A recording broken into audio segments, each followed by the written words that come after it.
আজ আপনাদেরকে নিয়ে এলাম নতুন একটা পরিবেশ। এটা হচ্ছে গজলডোবা ক্যানেল ব্রিজ।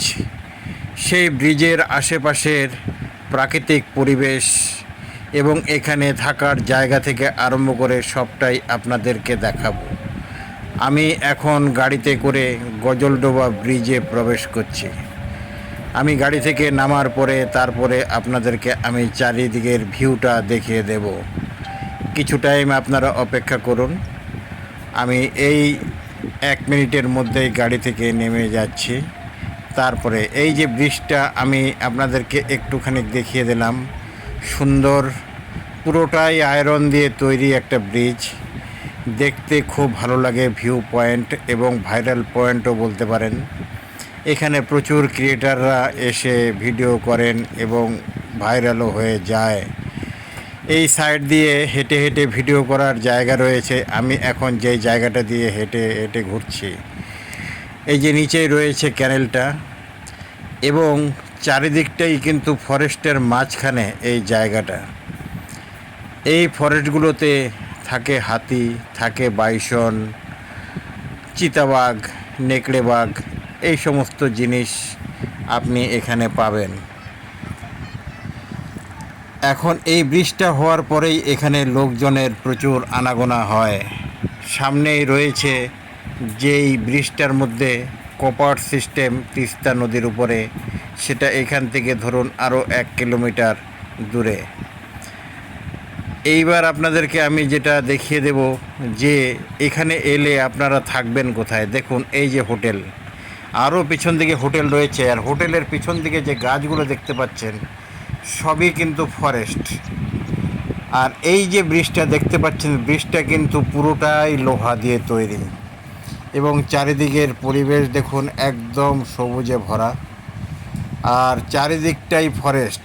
এর মাঝখানেই বলতে পারেন এই ব্রিজ বা ক্যানেল। আপনারা দেখুন এই যে একটা জলের টাওয়ার, তারপরেই রয়েছে মেঘ, তার মাঝখানেই পাহাড়, সেটাও আপনাদেরকে দেখাবো। এই যে আমি এখন ব্রিজের উপরে একটু হেঁটে হেঁটে আপনাদেরকে ব্রিজটা দেখাচ্ছি। ব্রিজটা দেখতে কিন্তু খুবই সুন্দর। আপনারা যদি কেউ দূরে থেকে এখানে আসেন তাহলে আপনাদের জন্য হোটেলে থাকার সুবন্ধ ব্যবস্থাও রয়েছে, আপনারা নির্দ্বিধায় আসতে পারেন।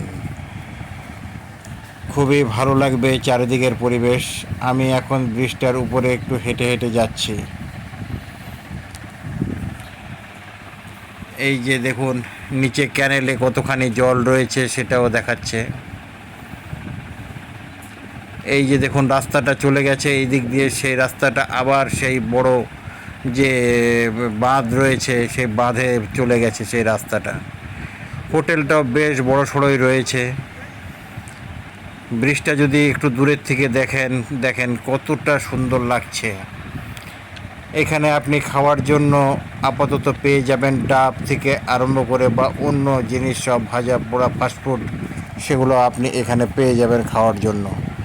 এবার দেখুন ওই যে দূরে পাহাড় দেখা যাচ্ছে এবং পাহাড়ের মধ্যে সাদা মেঘগুলো ভেসে ভেসে আছে।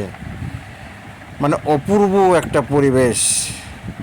চারিদিকের সবুজ ভাবটা খালি একটু দেখুন, বুক ভরে নিঃশ্বাস নেওয়া যায়। এখানে অক্সিজেনের কোনো অভাব নেই। এই যে এটাও কিন্তু ফরেস্ট, এই যে গাছগুলো দেখতে পাচ্ছেন এর ভিতরেই কিন্তু প্রচুর জন্তু জানোয়ার রয়েছে। আর এই হোটেলে যদি আপনি থাকেন তাহলে সবই দেখতে পাবেন রাত্রেবেলা। ভালো লাগলে লাইক কমেন্ট করুন।